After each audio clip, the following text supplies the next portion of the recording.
নমস্কার বন্ধুরা, কেমন আছো তোমরা সবাই? আশা করছি ভালোই আছো, আমিও ভালো আছি।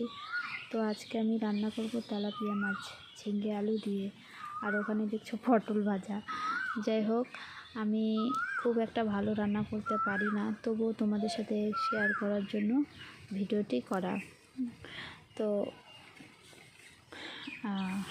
সবাই জানো রান্না করতে, তবুও আমি একটু চেষ্টা করলাম যে তোমাদের সাথে একটু রান্নার ভিডিও শেয়ার করি, দেখি বন্ধুরা আমার রান্না পছন্দ করে কি না।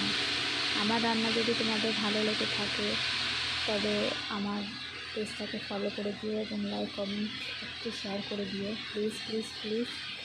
আমার রান্নার চ্যানেল না, তবুও আমি রান্না করতে মোটামুটি ভালোবাসি, সেজন্যই আমি তোমাদের সাথে একটু শেয়ার করলাম। রোজ কি করি না করি সেটাই আর কি একটু শেয়ার করলাম, কিন্তু প্রত্যেকটা ভিডিও আমি এখানে দিতে পারলাম না, শর্টকাট করে দিলাম।